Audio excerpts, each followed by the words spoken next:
বাইহাটা চাৰিআলিৰ মুক্তাপুৰ পথ অৱৰোধ কাৰ্যসূচী বাইহাটা চাৰিআলিৰ সমীপৱৰ্তী মুক্তাপুৰত স্থানীয় ৰাইজে কৰিলে গুৱাহাটী গুৰেশ্বৰ পথ অৱৰোধ স্থানীয় মহিলা একাংশই নিৰ্মাণ কৰি থকা গুৱাহাটী গুৰেশ্বৰ পথ অৱৰোধ কাৰ্যসূচী ৰূপায়ণ কৰে উল্লেখযোগ্য যে কেইদিনমান ধৰি পথটো মেৰামতি কৰি ৰাখিছে পূৰ্বতে অভিযুক্ত ভূমাফিয়া ঠিকাদাৰ কনক ডেকাই নিৰ্মাণ কৰি থকা পথছোৱাত স্থানীয় ৰাইজৰ অভিযোগ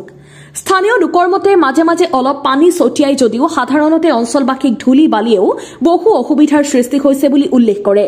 প্ৰায় 2-3 ঘণ্টা পথ অৱৰোধ কৰাৰ পিছত বাইহাটা চাৰিআলি থানাৰ আৰক্ষী উপস্থিত হয়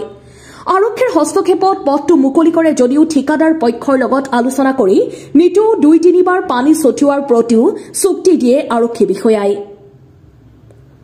ৰাইজৰ একদম এইটো ন্যায়সংগত দাবী আৰু গড়কাপ্তানি বিভাগ বা অসম চৰকাৰৰ সংশ্লিষ্ট কৰ্তৃপক্ষ লগতে ঠিকাদাৰসকলে এই অঞ্চলৰ ৰাইজক মোটামুটি উশাহ নিশা বন্ধ কৰি মাৰাৰ এটা ফান পাতিছে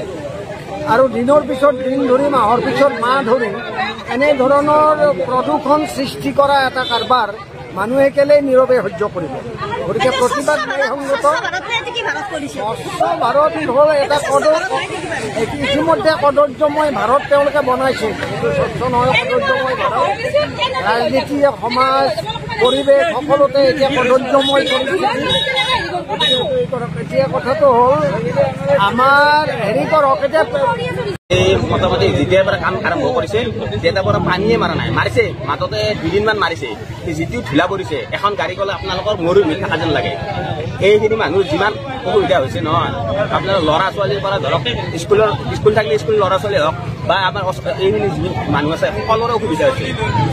সিহঁতক কৈ আছো যে ৰাস্তাত কাম কৰা মানুহক কৈ আছে যে পানী মাৰক কিন্তু সিহঁতে একবাৰ পানী মাৰে কিন্তু অকণমান পানী মাৰি থৈ যায় যিখিনি পানী আপোনালোকৰ 5 মিনিটতে নহয় যায় সেইকাৰণে আমাৰ এইখিনি মানুহে আজি পদক্ষেপ কৰিছে যাতে সিহঁতে এই পানী